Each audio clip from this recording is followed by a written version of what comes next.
Mga ka-Republic, ngayong araw, umpisa na ng mainit na bakbakan sa finals ng dalawang mahigpit na magkaribal.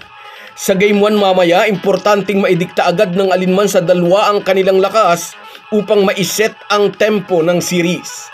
Sinasabing mas mabigat ang pressure sa balikat ng Ginebra dahil nadaluhang sunod na sila ng talk and text. At sa pangunguna ni Justin Brownlee, sisimulan mamaya ng Gin Kings ang mabigat na misyong tapusin ang paghahari ng TNT na mahirap gawin dahil nakahanda si Randy Jefferson na gawin ang lahat para sa kanyang kupunan.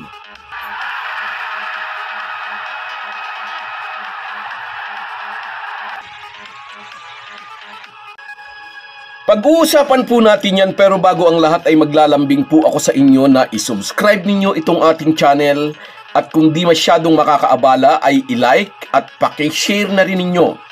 Malaking bagay po yan sa aming mga vlogger. Maraming salamat. Mga ka-Republic, nakahanda si Randy Jefferson na i-break ang kanyang pag-aayuno o fasting upang masigurong may sapat siyang lakas para sa finals. Isa pong Muslim ang TNT import at ino-observe niya ang Ramadan, ang ikasiyam na buwan sa Islamic calendar. Mula madaling araw hanggang dapit hapon ay nagpa-fasting ang mga Muslim, maliban doon sa mga may malubhang karamdaman, mga matatanda at mga nanay na nagpapadede. Sa kaso ni RHJ, nagdesisyon siyang i-break ang kanyang fasting dahil kailangan niya ng sapat na lakas para sa PBA Finals. Actually, ginawa na po niya iyan sa Game 4 and Game 5 ng semifinal series ng Talk and Text kontra sa Rain or Shine. Pwede raw naman siyang mag-makeup sa ibang araw pagtapos na ang finals. Pinapractice daw niya ang pagiging Muslim 365 days a year.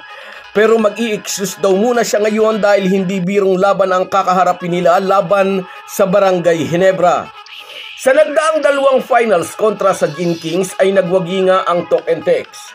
Pero inaasahan ni RHJ na magiging pinakamahirap ang pangatlong pakikipagtuos nila sa mga mag-aalak.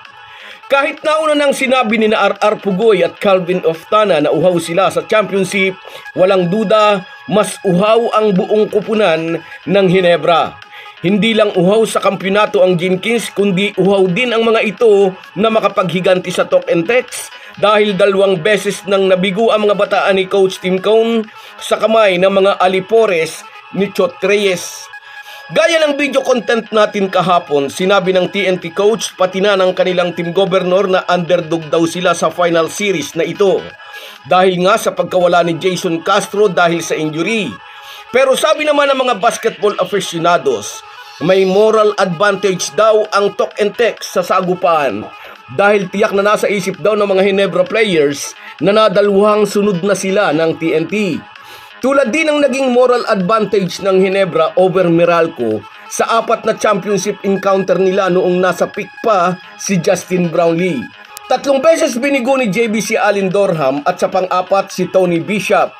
During those years, kuhang-kuha ng Ginebra ang numero ng Bolts. Hinog na noon ang Meralco para pumitas ng kampyonato, minalas nga lang sila na Ginebra ang kanilang nakatapat.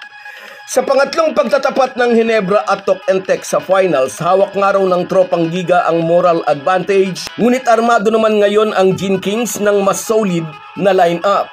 Wala noong nakaraang Governor's Cup Finals, nadagdag sa mga bataan ni Tim Cone ang 6'7" na si Troy Rosario. Nakabalik na rin mula sa injury ang high-flying forward na si Jamie Malonzo na posibleng isa sa mga maa-assign para depensahan si Randy Jefferson.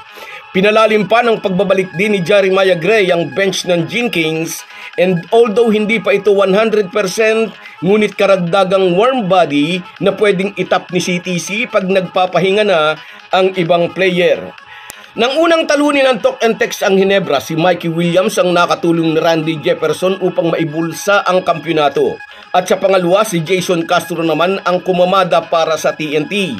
2 taon nang wala si Mikey Williams sa tropang Giga dahil nagdidemand ito ng isang truck na pera. And although mabait naman ang TNT team management, nasagad din ang pasensya ng mga ito sa player nilang swapang.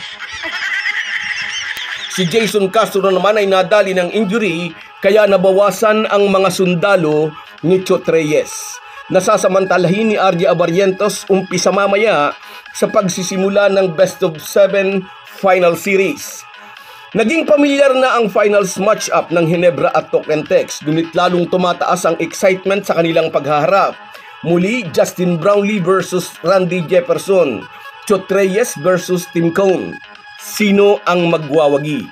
So guys, yan lang muna. Hanggang sa muli.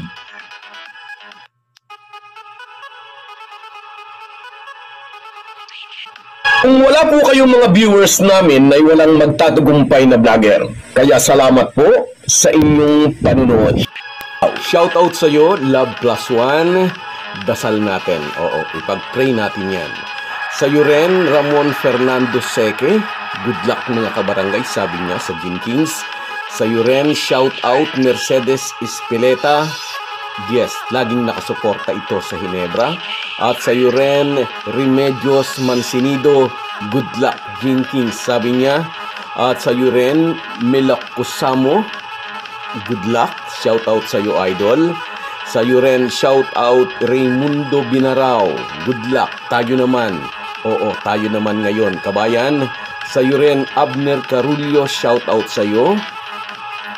Salamat sa panonood. At sa iyo rin, Gary Targa, sana matalo manalo, Ginebra pa rin forever. Sa iyo rin, Adrian Vlog, shout out sa iyo. At sa iyo rin, Lilio Carbonida, shout out sa iyo. Salamat sa inyong lahat. Kahit gaano po tayo kabisi, ay huwag po nating kalimutan ang ating buhay espiritual. Lagi po tayong magpasalamat sa bawat araw na dagdag sa ating buhay. Malaki po ang maitutulong ng pananalangin araw-araw. Isang paalala po mula sa inyong Halo Halo Sports Republic.